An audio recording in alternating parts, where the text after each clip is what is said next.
Hello friends, welcome to Vivek Medical Education. Today we will discuss regarding 50 MCQ of related to ENT.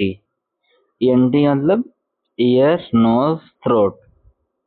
ENT total 200 MCQ हैं, तो यहाँ से start करेंगे। इसके बाद भी 50-50 करके 3 वीडियो और आएंगे। देखते हैं पहला question, what is the most common cause of acute otitis media. Acute otitis media का मोस्ट कॉमन कॉज पूछा गया है। Viral infection, bacterial infection, allergic reaction, trauma. So correct option is bacterial infection. जो ओटाइटिस मीडिया मतलब होता है middle ear infection, जो middle ear में इन्फ्लेमेशन इन्फेक्शन होता है वो मोस्ट कॉमन कॉज उसका बैक्टीरिया होता है, बैक्टीरियल इन्फेक्शन से होता है। अगला क्वेश्चन, और समझ आ रहा हो तो लाइक शेयर सब्सक्राइब कर लेना। अगला question, which of the following is a common symptom of sinus infection. Sinus infection का कॉमन सिम्टम पूछा गया है। Sore throat, hearing loss, nasal congestion, chest pain. So correct option is nasal congestion. जो nasal congestion है एक common symptom होता है sinus infection का। Question number 3, what is the condition where the ear feels blocked and there is a decrease in hearing. इसमें पूछा है कौन सी कंडीशन होती है, कोई जैसे ईयर की सब कंडीशन दी हुई है, तो किस कंडीशन में जो फील करता है पेशेंट की जो इसका जो ईयर है वो ब्लॉक हो गया है और जो हियरिंग है वो कम हो गई है, तो वो होता है स्टैच्यूएंट ट्यूब डिसफंक्शन। जब ये स्टैच्यूएंट ट्यूब जो होती है ये डिसफंक्शन होता है तब ये कंडीशन। अगला question, which part of year affected in otitis media. इसमें पूछा है कि ओटाइटिस मीडिया जो होता है उसमें ईयर का कौन सा पार्ट अफेक्ट होता है, अभी बताया था। Option A outer ear, option B middle ear, option C inner ear, option D cochlea. तो correct option is middle ear. Otitis media में, मीडिया मतलब क्या होता है, मिडल, सिंपल सी बात है। ओटाइटिस मतलब ईयर से रिलेटेड हो गया, आइटिस लगा, इन्फ्लेमेशन इन्फेक्शन हो गया, तो अफेक्ट होता है उसमें मिडल ईयर।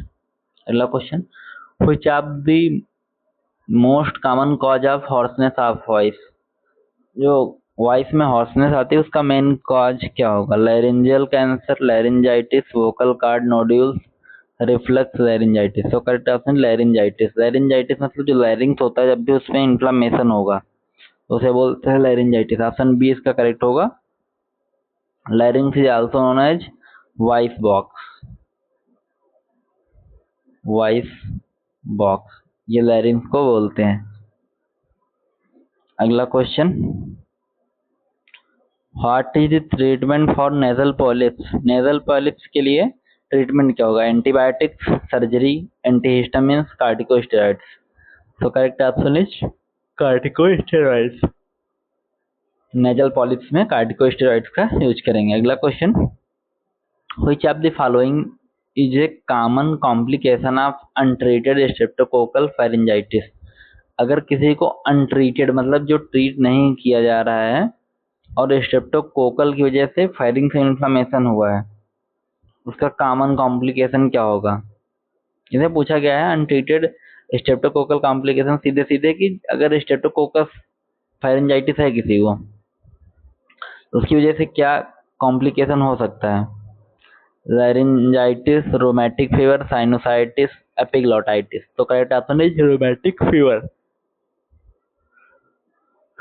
अगला question, which of the most common cause of sore throat. Sore throat का most common cause. Option A viral infection, option B bacterial infection, option C allergy या allergy, fungal infection. So correct option जो common cause होता है sore throat का वो होता है viral infection. Sore throat होता है मेनली वायरस की वजह से होता है, सबको पता ही है। वायरस में भी कौन सा, राइनो वायरस मेनली लिखते हैं। अगला question, what is the most common type of benign tumour in the nasal cavity. Nasal cavity में कौन सा most common benign tumour occur होता है। Nasal carcinoma, hemangioma, juvenile nasopharyngeal angiofibroma, nasal polyps. Correct option is nasal polyps. जो benign tumour होता है knows में, nasal cavity में, वो मेनली नेजल पॉलिप्स ही देखने को मिलता है। अगला question, which of the following is associate with vertigo. Vertigo से एसोसिएट क्या करता है? Otitis sterna. देखो ओटाइटिस मतलब क्या है? ईयर अफेक्ट हो रहा है, इन्फेक्शन या इन्फ्लेमेशन। स्टर्ना मतलब आउटर का, मीडिया मतलब मिडल का, इनर्सिया मतलब अंदर का। तो यही middle ear, outer ear, inner ear तीन होते हैं ना, आउटर मिडल इनर। तो स्टर्ना लिखा है तो आउटर ईयर इन्फेक्शन होगा इसमें। इसका करेक्ट ऑप्शन होगा both, A and B, B and C. जो वर्टिगो से एसोसिएट करेगा वो मेनियर्स डिजीज नहीं यार, क्या लिखा है? ऑप्शन डी, ऑप्शन डी इसमें करेक्ट होगा। बोथ बी एंड सी मतलब मेनियर्स डिजीज और अकॉस्टिक न्यूरोमा, ये दोनों कंडीशन वर्टिगो को एसोसिएट करेंगे। वर्टिगो जो होता है, वर्टिगो का मतलब क्या होता है? वर्टिगो का मतलब होता है जैसे नहीं कि कहीं बैठो तुमको लगे सराउंडिंग पूरी घूम रही है, अगल बगल। मान लो जैसे कमरे में बैठो तुमको लगे दीवारें घूम रही हैं, अगल बगल जो बैठा है लगे तुमको वो नाच रहा है, तो वो हो गया वर्टिगो। चक्कर आना भी बोलते हैं उसको हिंदी में। अगला question, which is risk factor for developing laryngeal cancer? इसमें से किस कंडीशन को लैरिंजियल कैंसर होने के चांस होते हैं, रिस्क पे होता है? Smoking, alcohol, chronic laryngitis, all of the above. So correct option is all of the above. अगला question, which structure is involved in the condition known as earache? इनमें से किस कंडीशन को ईयर एक के नाम से भी जानते हैं? ईयर मतलब कान हो गया, एक मतलब दर्द। एक का मतलब कहीं लिखा हो एक ए सी एच ई तो होता है दर्द, पेन। जैसे हेडक हो गया मतलब हेड में दर्द, तो हेडक। ईयर में तो ईयर एक, बैक में तो बैक एक। तो इसमें क्या था, कौन सी कंडीशन है जिसे एयर एक के नाम से जानते हैं? तो middle ear, inner ear, nasopharynx, external ear. So correct option is middle ear. Middle ear को ईयर एक के नाम से जानते हैं। अच्छा क्वेश्चन है। और इसको एक वर्ड और बोलते हैं, याद नहीं आ रहा है, बताएंगे। अगला question, what is the first line treatment for allergic rhinitis? इसमें फर्स्ट लाइन ट्रीटमेंट क्या होगा एलर्जिक राइनाइटिस के लिए? Decongestant, corticosteroids, antihistamines, antibiotics. So correct option is antihistamines. जो एंटीहिस्टामिन्स होती है वो फर्स्ट लाइन ट्रीटमेंट होंगी एलर्जिक राइनाइटिस के लिए। अगला question, which is the most common cause of acute tonsillitis? Acute tonsillitis का मोस्ट कॉमन कॉज क्या होगा? Fungal infection, viral infection, bacterial infection, allergies. तो मोस्ट कॉमन कॉज जो होगा वो वायरल इन्फेक्शन होता है टॉन्सिलाइटिस का। मोस्ट कॉमन पूछा गया है, अगर मोस्ट कॉमन न लिखा होता तो फिर तो अलाफे वो कर सकते थे, एलर्जी भी होती, बैक्टीरिया, फंगल भी। अगला question, what is the term used for an infection of the parotid gland? अगर पैरोटिड ग्लैंड में इन्फेक्शन है तो उसे किस टर्म से डिनोट करते हैं? टर्म पूछा गया है। ऑप्शन है sinusitis, option B mumps, option C otitis media, option D laryngitis. So correct option is mumps. जब पैरोटिड ग्लैंड जो होती है उसमें जब इन्फेक्शन होता है तो उसे मम्स के नाम से जानते हैं। मम्स में जानते हो जिससे क्या बोलते हैं हिंदी में? करमुल वरमुल शायद बोलते हैं, जो गाल एकदम स्वेलिंग हो जाती है चीक पे और हल्का सा नेक पे, बहुत ज्यादा पेन होता है, अधिकतर छोटे बच्चों में देखने को मिलता है, शायद करमुल बोलते हैं। इसमें कोई पत्ता उत्ता गर्म करके बांधते हैं। अगला question, which of the most नहीं, क्वेश्चन गलत है। which of the following symptoms is commonly associated with pharyngitis? इसमें pharyngitis से कौन सा सिम्टम है जो कॉमनली एसोसिएट करता है? ईयर पेन, ईयर पेन लिखा हो, ईयर एक लिखा हो, बात वही है। Nasal congestion, dysphagia, tinnitus. So correct option is dysphagia. Dysphagia ये एसोसिएट करता है फेरेंजाइटिस से, क्योंकि फेरिंग्स जो होता है बॉडी में, जो फेरिंग्स है वो एक ऐसा पार्ट है जो डाइजेस्टिव ट्रैक्ट और रेस्पिरेटरी ट्रैक्ट दोनों में इन्वॉल्व होता है। फेरेंजाइटिस, फेरेंजाइटिस की हाइट लगभग 12 सेंटीमीटर होती है और ये दोनों को, रेस्पिरेटरी और डाइजेस्टिव दोनों सिस्टम को पाथवे प्रोवाइड करता है। तो डिस्फेजिया मतलब डिफिकल्टी इन सैलोइंग, जब भी फेरेंजाइटिस होगा तो डिफिकल्टी इन सैलोइंग होगी। अगला question, which of the most common cause of chronic sinusitis? Chronic sinusitis का मोस्ट कॉमन कॉज क्या है? Viral, bacterial, fungal, allergic. तो करेक्ट ऑप्शन इज जो कॉमन कॉज होगा क्रॉनिक साइनसाइटिस का वो एलर्जिक राइनाइटिस होता है। राइनाइटिस का मतलब होता है इन्फ्लामेशन या इन्फेक्शन ऑफ नेजल म्यूकोसा। जो नोज की म्यूकोसा होती है उसका इन्फ्लामेशन या इन्फेक्शन है तो उसको एलर्जिक राइनाइटिस या राइनाइटिस बोलेंगे। एक होता है साइनोसाइटिस। साइनोसाइटिस में क्या होता है, जो नोज की जो पैरानेजल मतलब जो नोज के पीछे वाला पार्ट होता है उसमें जो नोज की पैरानेजल साइनस में जब इन्फ्लामेशन होता है तो उसे साइनोसाइटिस बोलते हैं। अगला question, which part of year is responsible for maintaining balance? जो बैलेंस को मेंटेन करता है वो ईयर में कौन सा पार्ट होता है? तो ये होता है कॉक्लिया, नहीं कॉक्लिया तो हियरिंग के लिए होता है। Semi circular canal, semi circular canal जो होती हैं ये बैलेंस को मेंटेन करते हैं। कॉक्लिया हियरिंग के लिए मेन रिस्पॉन्सिबल होता है। एक जो इसकी नर्व होती है वेस्टिबुलो कॉक्लियर, तो जो वेस्टिबुलो होता है वो होता है तुम्हारा वेस्टिबुलो कॉक्लियर, स्पेलिंग देख लेना, पढ़ रहे हैं 8 नंबर क्रेनियल नर्व होती है, इतना याद रखना बस। तो जो सेमी सर्कुलर कैनाल क्या कर रहा है, ये बैलेंस को मेंटेन करना है, वही काम वेस्टिब्यूल भी करता है। जो वेस्टिब्यूल होता है वो ये हो गया, इसको मेंटेन करेगा बॉडी के बैलेंस को वेस्टिब्यूल। और जो कॉक्लिया होता है ना वेस्टिबुलो कॉक्लिया, जो लास्ट का कॉक्लिया वर्ड आएगा वो बैलेंस को मेंटेन करता है। ये पूरा नर्व का फंक्शन होता है। 8 नंबर की क्रेनियल नर्व होती है और मिक्स नर्व होती है, सेंसरी मोटर दोनों होती है।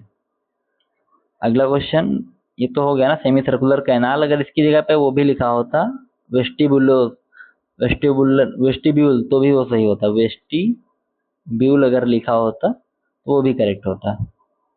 अगला question, what is the condition where the voice box also known as larynx become inflamed? जब लैरिंक्स में इन्फ्लामेशन होगा क्या बोलेंगे? लैरिंजाइटिस, इन्फ्लामेशन मतलब आइटिस लगा हो खत्म, फायरेंजाइटिस, एपिग्लाइटिस है जो। अगला question, what is the most common presenting symptom of acoustic neuroma?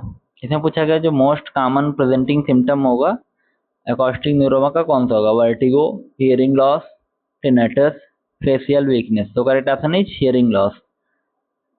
जो कॉमन सिम्टम होगा अकॉस्टिक न्यूरोमा का वो हियरिंग लॉस होगा। अगला क्वेश्चन, द रेनिन, इसे रेनने भी कहीं कहीं लिखते हैं, कहीं कहीं रेनिन भी लिख देते हैं। Rinne test compares hearing by bone VS air conduction, left VS right ear, high VS low frequency, cochlear VS vestibular function. तो correct option is bone VS air conduction. ये रेनिन टेस्ट कंप्रेस हियरिंग, कैसे ये hearing को maintain या कैसे assess करता है, तो ये बोन वीएस एयर कंडक्शन। अगला question, what does a positive Rinne test indicate? अगर पॉजिटिव रेनिन टेस्ट है तो क्या इंडिकेट करेगा? Sense sensory neural hearing loss, conductive hearing loss, normal hearing और सेंसोर, क्या लिखा है sensory neural.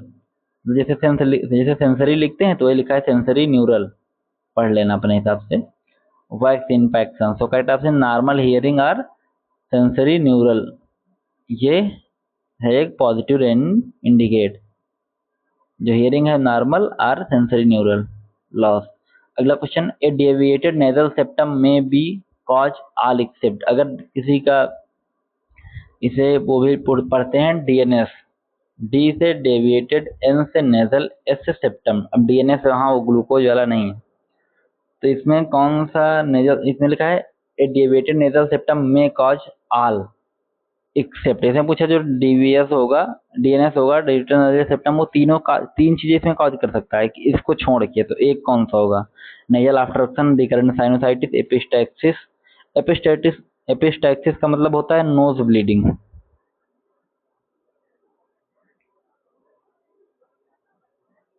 Nose bleeding.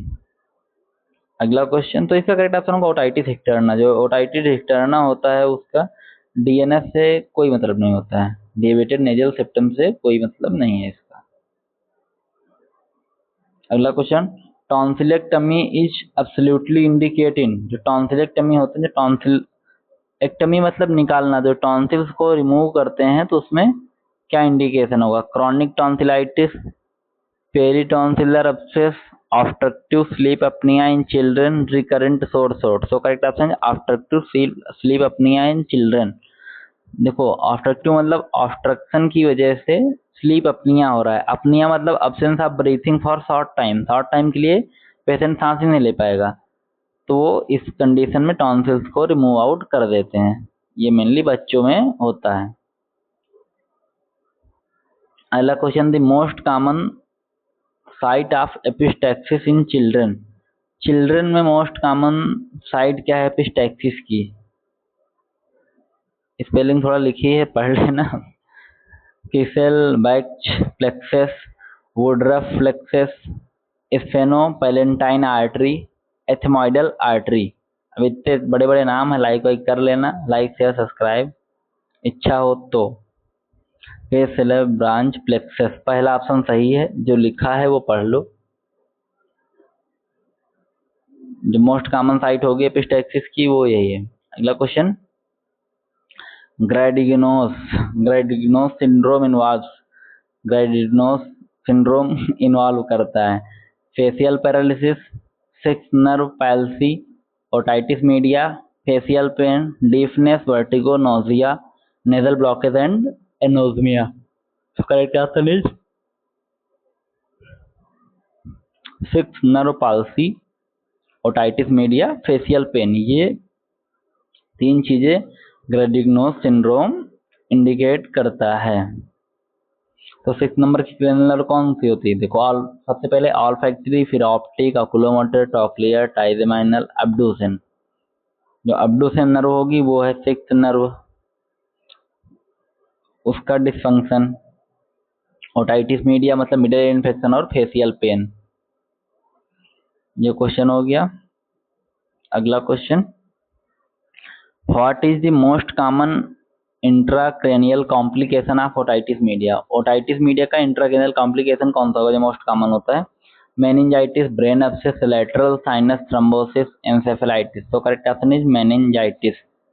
Meningitis most common है अगर आईसीपी ओटाइटिस मीडिया में है पढ़ा हुआ. अगला question, which nerve is commonly affected in Bell's palsy? Bell's palsy में कौन सी नर्व मेनली अफेक्ट होती है?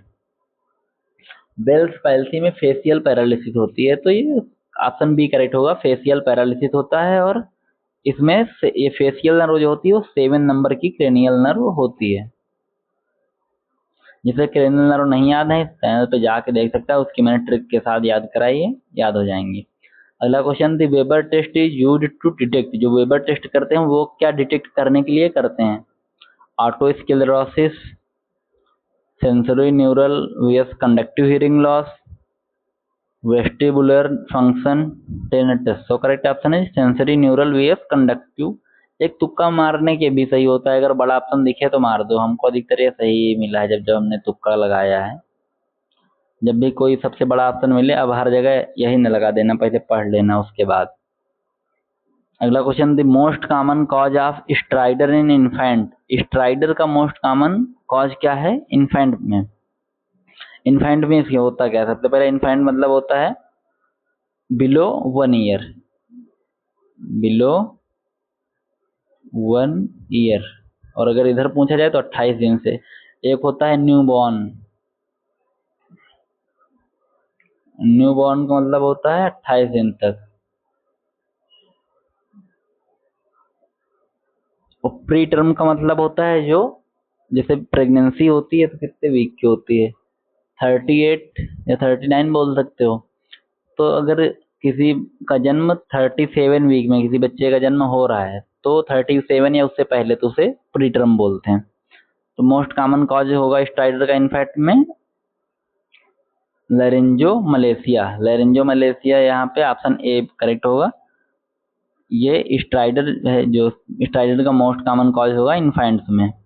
अगला question, which organism is most commonly responsible for acute otitis externa?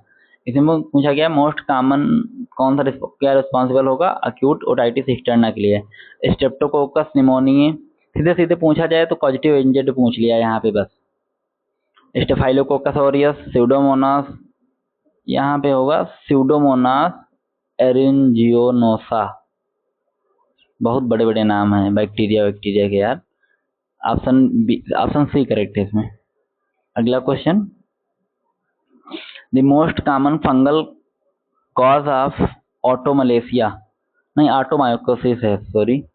इसमें पूछा गया मोस्ट कॉमन फंगल कॉज क्या होगा, ऑटोमायोकोसिस का।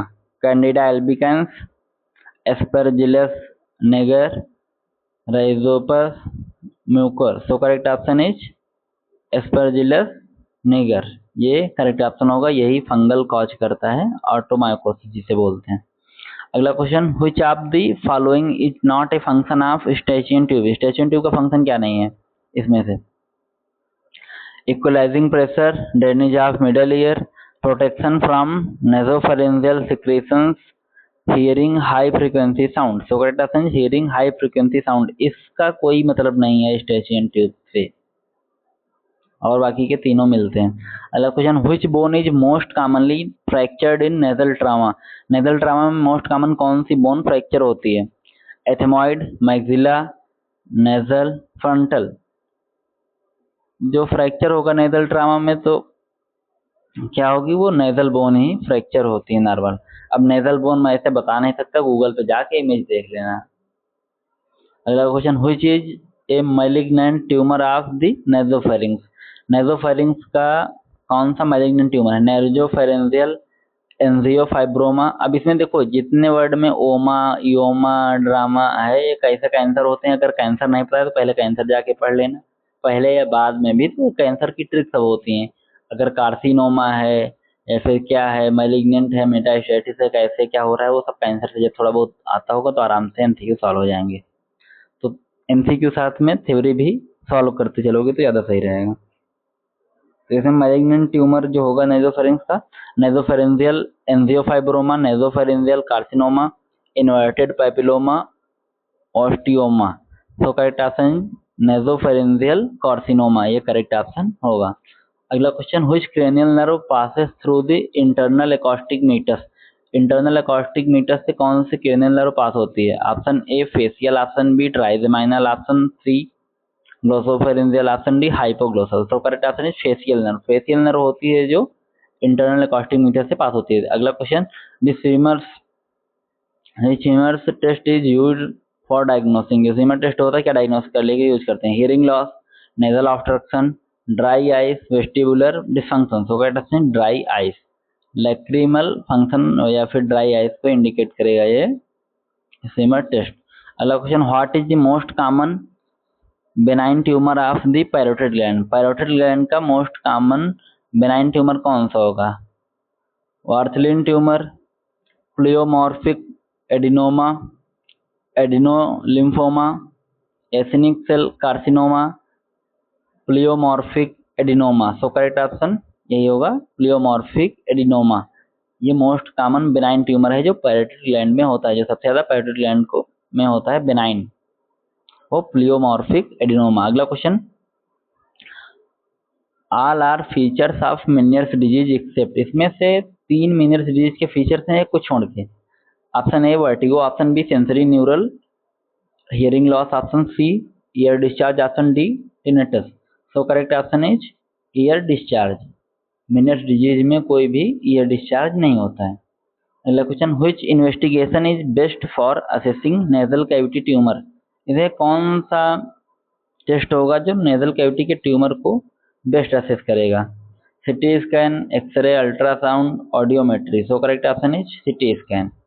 अगर इसके साथ में एमआरआई दिया होता तो पहले एमआरआई सही करते, उसके बाद में सिटी स्कैन, एक्सरे तो फिर लास्ट आता है। अगला question, which of the following is the common most common cause of nasal septum perforation. इसमें मोस्ट कॉमन कॉज क्या होगा, नेजल सेप्टम परफोरेशन का, septal, haematoma, trauma, tuberculosis, cocaine abuse. तो correct option is cocaine abuse जो है वो most common cause करता है नेजल सेप्टल परफोरेशन को। अगला क्वेश्चन, कोहार्ट्स नोच इज सीन इन। जो कोहार्ट्स नोच होती है वो कब देखने को मिलती है, sensory neural hearing loss,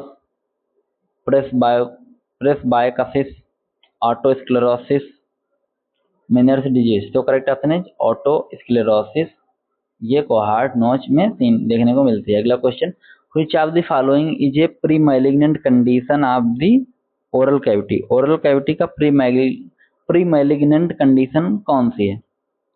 lichen planus, leukoplakia, candidiasis, म्यूकोसील।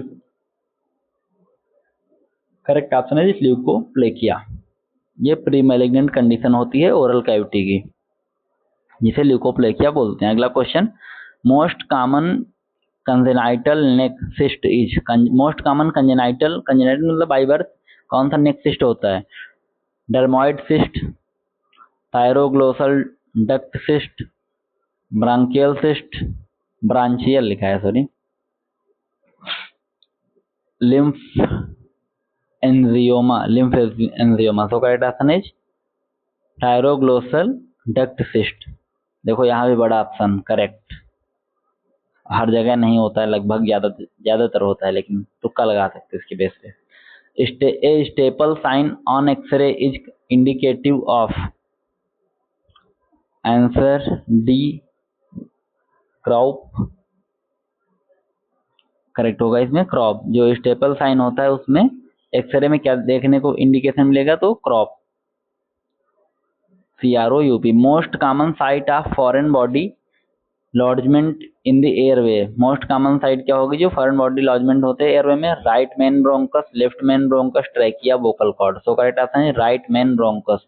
Right main bronchus में ही most common foreign body lodge होते हैं। अगला question, which sinus develop last. कौन सा साइनस है जो लास्ट में डेवलप होता है? Frontal, maxillary, ethmoid, sphenoid. So correct option is frontal. अगला question, which of the following is a red flag sign in hoarseness. Hoarseness में रेड फ्लैग साइन कौन सा होगा? Voice change for 2 days, associate rhinorrhoea, hoarseness more than 3 weeks, history of shouting. So correct answer है hoarseness more than 3 weeks। ये red flag sign होता है, hoarseness जिसे बोलते हैं। अगला the turning fork, tuning fork sorry, जिससे ट्यूनिंग फॉर्क से जो रेनिंग वेबर टेस्ट करते हैं ना, वो ट्यूनिंग फॉर्क होता है। ट्यूनिंग फॉर्क लगभग ऐसा होता है, ऐसा कुछ ऐसा ही होता है, समझ लेना। लाइक शेयर सब्सक्राइब कर लो, वीडियो खत्म होने वाला है। अगला question, the turning fork frequency commonly associate in clinical hearing test. इसमें दिया है हर्ज, कितने हर्ज का साउंड प्रोड्यूस करेगा, वैसा कुछ समझ सकते हो। फ्रीक्वेंसी जो है इसकी 128 हर्ज, 256, 512, 1024। तो जो ट्यूनिंग फॉर्क में जो फ्रीक्वेंसी यूज होती है वो 512 हर्ज यूज करते हैं। अगला, which of the following is not A feature of, क्या लिखा है? कोलेस्टियोटोमा। पहले कोलेस्टियोटोमा, स्टेटोमा लिखा है, कोलेस्टियोटोमा या पढ़ो, कुछ भी पढ़ लो, पढ़ने का अलग अलग तरीके सबके अपने अपने होते हैं, हमारा भी अपना अलग। ऑप्शन है foul smelling, air discharge, conductive hearing loss, facial nerve palsy, pulsatile tinnitus. So correct option is pulsatile tinnitus. ये एक फीचर नहीं है कोलेस्टोमा का। तो बस इसके बाद के जो MCQ हैं वो हम अगले वीडियो में देखेंगे। 200 MCQ ENT भी बनाया है, अगर 200 MCQ सॉल्व कर लोगे तो शायद लगभग सभी क्वेश्चन इसी में फंस जाएंगे। MCQ कोई भी MCQ हो, और हर यूनिट के मैंने ऐसे ही 200-250 MCQ सॉल्व कराए हैं। जिसे देखना है जाके देख सकता है। थ्योरी भी है हर सिस्टम वाइज, थ्योरी MCQ हर सिस्टम और हर सब्जेक्ट के हैं। कुछ सब्जेक्ट के नहीं अपलोड हुए हैं, वो जल्द से जल्द अपलोड हो जाएंगे। Thank you for watching. Like share and subscribe this channel.